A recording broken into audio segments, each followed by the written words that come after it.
Social media apps के जरिए से फैलाए जा रहे बम की अफवाहों को रोकने के लिए BCAS यानी bureau of civil aviation security ने एक नया प्लान तैयार किया है। आपको बता दें, बीते 3 हफ्ते में करीब 500 से ज़्यादा अफवाहों की घटनाएं सामने आई हैं। तो क्या है ये नया प्लान, ये समझने के लिए चलते हैं हमारे सहयोगी मुकेश सिंह सेंगर के पास। मुकेश, धमकी की स्थिति में पहले क्या SOP थी और अब जो नए नियम की बात हो रही है, बदलावों की बात हो रही है, वो किस तरह के नियम रहेंगे? देखिए, पहले जो SOP थी वो बेसिकली ये थी कि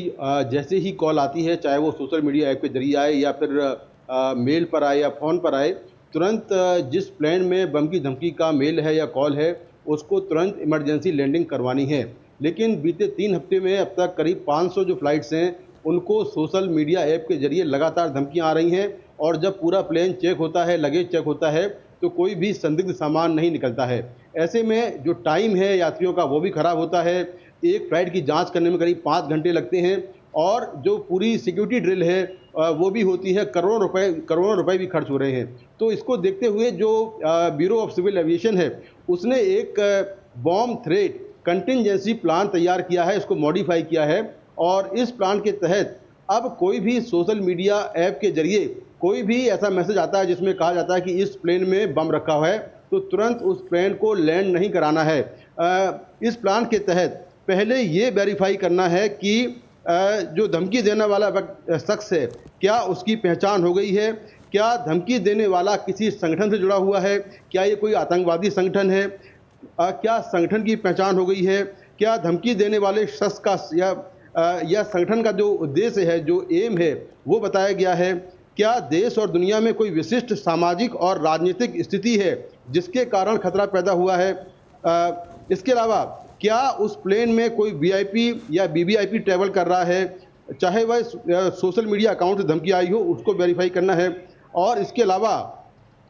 क्या इस्तेमाल किया गया सोशल मीडिया अकाउंट किसी फर्जी नाम से है, ये भी इसकी भी जांच करनी है। तो इस तरह से ये चीज़ें वेरीफाई करने के बाद ही जो प्लेन है उसको लैंड कराया जाएगा, क्योंकि लगातार इस तरह से बड़े पैमाने पर पैसा भी खर्च हो रहा है, सिक्योरिटी ड्रिल हो रही है और जो सारी कॉल्स हैं वो फर्जी निकल रही है। जांच में ये बात भी सामने आई है कि 2 गुमनाम ट्विटर हैंडल, एक एडम लेंजा है और दूसरा ट्यूलिप लुकास है। इन दोनों ट्विटर हैंडल से पिछले कुछ दिनों में लगातार बम की झूठी अफवाहें आ रही हैं और ये दोनों जो ट्विटर हैंडल हैं, ये बम की अफवाह यानी कि बम का जो झूठी अफवाह है उसकी जो पोस्ट डालते हैं उसके 24 घंटे पहले ही ये